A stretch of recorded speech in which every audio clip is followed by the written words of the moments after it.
예수님, 오늘은 사순제 3주간 화요일입니다. 성부와 성자와 성령의 이름으로 아멘. 오늘 복음 말씀은 이제 용서에 관한 말씀인데 미운 사람, 용서 안 되는 사람 있으면 하루에 몇 번이나 용서해 줘야 합니까? 이렇게 물었을 때 7번씩 70번이라도 용서해 줘라 라고 하시며 우리가 잘 또 아는 이 비유 말씀을 해주시죠. 왕에게 1만 탈렌트를 탕감받은 우리들, 1만 탈렌트는 바로 무엇의 값일까요? 그리스도의 피값인 거죠. 우리의 죄가 탕감받는 건데 하루 일당을 10만 원이라고 하면 6조 원이 되는 거예요. 1만 탈렌트는 6조 원. 우리가 뭐 꾸고 갚을 수 있는 액수가 아닌 거죠. 영원히 일해도 영원히 일하면 갚을 수는 있겠지만 아무튼 이게 6조 원이라는 거는 우리의 노력으로 우리 죄가 용서받지 않는다. 그리고 이제 나갔는데 100데나리온 빚진 사람이 멱살을 잡고 돈 안 갚으면 죽는다. 뭐 그래. 100데나리온은 이제 1000만 원.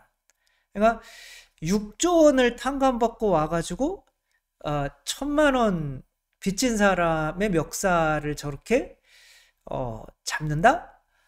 라고 이렇게 하는 거죠. 그러니까 임금이 승질이 나셔서 저놈을 지옥으로 보내버려라. 뭐 이렇게 되는 거죠. 그래서 우리가 다른 이들의 잘못을 용서하지 않는다면 하느님도 정의이시기 때문에 우리가 그런 탕감받은 용서받은 것에 대해서 예수님의 피값에 대해서 우리들도 다른 사람을 어느 정도는 조금은 용서해줘야 정의로운 사람이 되는 거죠. 그거를 의롭다라고 하죠. 그게 이제 대표적인 인물이 구약의 요셉, 신약에는 요셉, 둘 다 요셉이죠.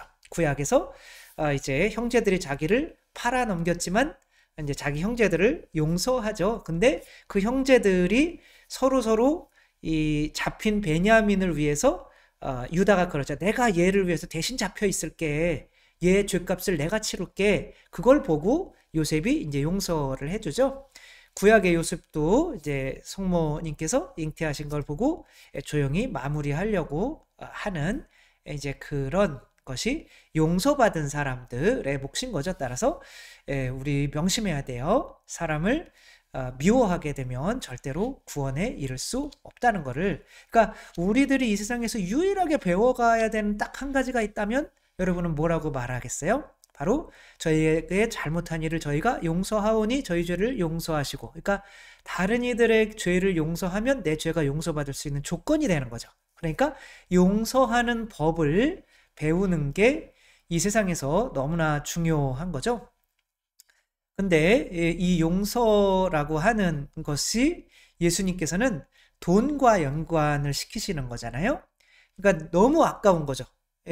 전에 또 말씀드린 적이 있는데 내가 100만 원을 얻었다. 그 기쁨보다 100만 원을 꽂았는데 안 갚고 도망간 같은 100만 원 똑같잖아요.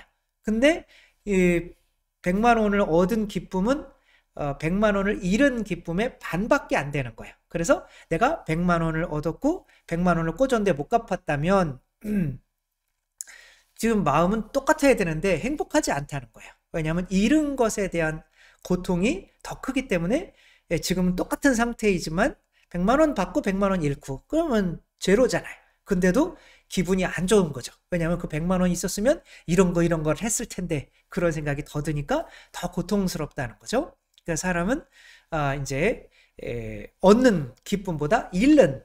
그런데 얘는 너무 심하잖아요. 2배도 아니고 지금 6조 원을 얻었는데 이제 100데나리온, 그러니까 1000만 원 잃은 것에 대해서 분개를 하고 있는 거죠. 이 정도는 안 된다. 그러니까 사람을 용서하지 못하는 게 돈을 좋아하는 마음이 있기 때문에 이제 그렇게 벌어지는 거죠. 그러니까 사람을 용서하려고 하면, 이 사람이 용서하려고 했다면 뭘 먼저 없애려고 했을까요? 6조 원씩이나 주시는 분이 있구나. 그러면 돈에 대한 집착을 버렸으면 이 사람을 용서하는 게 그렇게 어렵지는 않았겠죠. 뭐 6조 원씩 막 줄 수 있는 분이 있는데 뭐 1,000만 원이야 뭐 이렇게 하며, 근데 돈을 좋아하는 마음을 멈추지를 않은 거죠. 따라서 사람을 미워하게 되는 거는 돈 좋아하는 마음과 연결이 되어 있다는 거죠. 우리 옛날에 이제 유명했던 그 영화가 있죠. 레인맨이라고. 이때 톰 크루즈하고 이분이 누구죠? 알파치노인가요? 누구? 코가 엄청 크시네. 아무튼 이 둘이 나오는 영화, 정말 그때는 재미가 없었어요. 뭐 싸우는 게 좀 나올 줄 알았는데 그러니까 그때는 막 폭력적인 거 좋아하고. 그런데 이제 요즘에 이렇게 보면은 야, 이거 참 대단한 영화구나. 이제 톰 크루즈가 돈 많아는 애예요. 이제 스포츠카를 팔아먹는 애인데, 이제 돈을 빌려서 이제 비싼 스포츠카를 했는데, 이제 그게 갑자기 나라의 규제가 심해져가지고 이제 스포츠카를 못 팔게 돼가지고 이제 쫄딱 망하게 생긴 상황인데, 아버지가 이제 돌아가셨다는 거예요. 근데 아버지가 유산을 얘한테는 거의 안 준 거예요. 그거를 다 누구에게 줬냐? 형한테 줬다는 거. 근데 형은 자폐가 있어요. 근데 돈이 뭔지도 몰라. 이게, 그리고 자기는 형이 있는 줄도 몰랐어요. 와보니까 형이 있다는 거. 형이 봤더니 자폐. 근데 이 형한테 돈을 줬는데, 이 형이 동생에게 돈을 줘야만 동생이 돈을 가질 수가 있는 머리를 쓴 거죠, 그 아버지가. 근데 이제 이 형이랑 같이 다니면서 점점점 이런 형이 있다는 것에 대해서 마음이 막 이제 가는 거죠. 야, 이게 점점 이 핏줄의 어떤 따뜻함, 그러면 나중에 이 형이 있었다는 걸 얘가 모르는 거는, 뜨거운 물을 이렇게 막 얘가 틀을 때 막 안 돼, 뭐, 그래서 자기 동생 이름 부르면서 얘 다치면 안 돼. 근데 이 동생을 계속 돌보려고 하고 동생만을 돌봤는데, 이제 뜨거운 물 때문에 이 동생이 되었던 거죠. 그래서 안 되겠다. 이 형을 이제 병원에 보내버렸던 거죠, 시설에. 그러니까 이 동생은 형이 있는 줄도 몰랐고, 형이 어렸을 때 자기를 그렇게 돌보아 주었다는 것도 몰랐다는 거죠. 그러니까 점점점 이제 형에 대한 이 사랑이 깊어지고, 우리 반반씩 150, 300만 불인가요? 그때 이제 옛날이니까 그 지금으로 얘기하면 또 가치가 컸겠죠. 이제 그렇게 반반씩 150만 불씩 나눕시다. 이 빚이 20만 불이 있거든요. 그랬는데 이제 점점점 형이랑 다니면서 이제 형을 사랑하게 되니까 돈에 대한 집착이 사라져요. 그러면 형만 괜찮으면 나는 아무래도 좋다. 뭐 이렇게 훈훈하게 끝나는 거죠. 이 같은 뼈다귀를 물고 있는 애가 이 개와 그 그림자, 그 비친 그림자, 이 물을 보니까 자기 뼈다귀보다 큰 걸 있는 것 같아요. 그러니까 이 미워지는 거죠. 그러니까 멍멍하니까 이제 자기가 뼈다귀까지 떨어뜨린다는 이야기인데, 어떤 누군가가 미워지는 것과 그 욕심과는 뗄래야 뗄 수가 없는 거죠. 근데 내가 저 인간을 너무너무 용서하기가 힘들어요. 그럼 내가 이 뼈다귀 좋아하는 마음을 줄이면 되는 거거든요.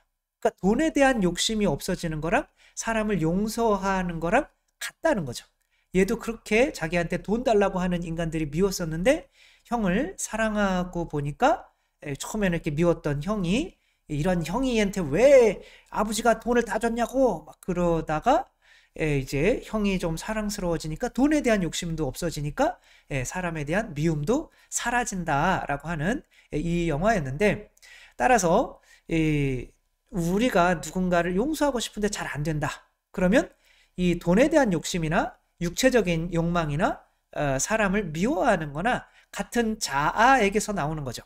그러면 지금 막 부모님이나 어렸을 때 받았던 그런 깊은 상처들, 이런 것들 용서가 잘 안 될 수가 있잖아요. 혹은 뭐 내가 진짜 대부분은 어렸을 때 그렇게 주었던 것들이 용서가 잘 안 될 때는, 그 사람을 용서해야지, 그것부터 시작하는 것이 아니라 돈에 대한 욕심부터 시작하는 거죠. 그래서 세속 육신마귀잖아요. 그러니까 돈에 대한 욕심 먼저 없애고 육체적인 어떤 그런 절제하는 거를 배우게 되면 나중에 이게 쉬워지는데 제일 어려운 게 교만이거든요. 근데 교만부터 돈 욕심 가지고 있고 육체적인 욕망도 있는데 사람 용서하는 것부터 시작하려고 하니까 밑도 끝도 없는 거죠. 안 되는데 어떡하냐고 라고 하게 되는 거죠. 이 록펠러라고 하는 사람도 근데 이제 돈에 대한 욕심을 없애는 거는 이게 이제 하느님으로부터 받았다. 1만 달란트를 탕감받았으면 그것에 대한 감사를 한 거를 이렇게 내야죠. 그게 11조인 거죠. 그러니까 11조를 내면 내가 가지고 있는 돈은 다 하느님 거야 라고 하면 부정한 재물이 되는 거죠. 이건 내 게 아닌 거죠. 그러니까 이건 하느님 거야 그러면은 이제 돈에 대한 욕심이 사라져요. 그러면 내가 옛날에 돈 꼬같아 한 1,000만 원 꼬같던 사람 어차피 내 것도 아니었는데 뭐 그러면 용서가 쉬워지는 거죠. 그리고 이거보다 더 한 거는 그 돈으로 누군가를 에게 자선을 베푸는 일인 거죠. 그렇게 되면 뭐 받는 것이 주는 것보다 행복한 걸 알게 되면 이게 내가 가지고 있는 이 돈이 11조만 내도 욕심이 없어지지만 그것으로 누군가를 돕게 된다면 야 이게 오히려 그 사람에게 돈 안 갚는 사람에게 도움이 됐다면 뭐 그거로 됐어. 그게 더 좋은 일이겠지? 라고 하면서 그 용서하는 게 너무너무 쉬워지죠. 록펠러도 11조를 내는 사람이었어요. 정확히 계산해서. 근데 이 사람은 욕심이 많아가지고 이제 11조를 내면 돈을 많이 버는다는 걸 알아서 세계 제일의 부자가 됐어요. 근데 이제 그 돈을 더 많이 벌려고 그런 욕망으로 한 거지 돈에 대한 욕심은 버리질 못한 거예요. 이게 내가 가지고 있는 모든 게 하느님 거라고 생각은 안 하고 그냥 11조만 한 거죠. 그런데도 부자가 됐어요. 근데 어느 날 이제 병이 걸린 거죠. 이 사람이 일을 너무 하고 돈에 대한 막 나중에 이제 배가 이렇게 오고 있는데 곡물이 오고 있는데 폭풍이 인다. 근데 돈이 150달러가 아까워가지고 보험을 안 든 거예요. 그런데 막 태풍이 온다고 그러니까 너무 걱정돼가지고 보험회사에 막 근데 다 태풍 오는 걸 아는데 누가 들어주겠어요. 근데 한 군데에서 이제 들어줬어요. 근데 또 150달러를 했더니 폭풍이 지나갔대요. 그러니까 그 150달러가 너무 아까워가지고 안 들었어도 되는 거를 내가 왜 들었을까 그러며 병이 들기도 할 정도 잠을 못 잘 정도로 돈에 대한 집착이 심했던 거죠. 그러니까 이런 상황에서는 11조를 내도 미워하는 사람이 생길 수밖에 없어요. 왜냐하면 그런 걸 알면서 보험을 받아준 사람이나 일을 너무 잘해가지고 그 보험을 그냥 들고 온 사람 자기 직원까지도 싫어하게 되죠. 돈을 좋아하면. 결국에는 그러니까 나중에 이제 불병이 걸려가지고 43살인가에 뭐 이렇게 이제 죽기 전에 죽을 때가 이제 됐을 때 한 여자아이의 병을 고쳐주잖아요. 거기서 병원에 받는 것보다 주는 게 더 행복하다. 이게 지금까지 들어본 것 중에 생전 처음 들어보는 성경 말씀인 거죠. 그래서 이렇게 도와줘가지고 그 아이가 이제 편지를 10장 고맙다는 편지를 그걸 읽으면서 야 내가 가진 이 돈으로 저렇게 좋은 일을 할 수가 있는 거구나 라고 하게 되니까 오히려 돈 나가는 게 기쁜 거죠. 그러면서 이제 학교도 세우고 뭐도 세우고 하면서 거의 뭐 100세 가까이까지 살게 됐죠. 병이 치유가 되고 우리가 사람을 용서하는 거랑 돈 좋아하는 거랑 무슨 상관이 있을까 싶기도 하지만 결국에 사람을 미워하게 되는 것은 같은 자아, 뱀에게서 나오는 세속 육신 마귀가 미움인 거죠. 그러면 이 세속 돈 좋아하는 마음 이게 다른 원천에서 나오는 게 아니다. 다 같이 자아에서 나오는 건데 우리가 뭐 뭘 배우려고 하는 것도 순서가 있잖아요. 그래서 뭐 자전거를 배울 때 3발 자전거, 2발 자전거, 그 다음에 오토바이 타고 뭐 이런 것처럼 내가 할 수 있는 작은 것부터 해야 되는데 돈 좋아하는 마음을 없애지 않고 계속 용서만 하려고 한다면 잘 안 된다. 그 사람이 용서가 설사 된다고 하더라도 나중에 또 미워하는 사람이 또 생기게 된다. 그래서 이 순서, 세속, 육신, 마귀로 이렇게 나가야 결국에 우리가 용서에 이를 수가 있다는 거. 용서 결코 쉽지 않은 거라는 거. 그래서 돈 좋아하는 마음, 육체적으로 먹는 거, 또 성욕 이런 거를 절제할 수 있을 때 비로소 이제 사람을 미워하는 마음이 이제 사라지게 된다는 거. 그것도 뭘 내가 노력은 해야 되지만 우리가 또 잊지 않았으면 좋겠습니다. 주님께서 여러분과 함께 전능하신 천주 성부와 성자와 성령께서는 여기 모인 모든 이에게 강복하시어 길이 머물게 하소서. 주님을 찬미합시다. 하느님 감사합니다. 성부와 성자와 성령의 이름으로 아멘. 감사합니다. 사랑합니다.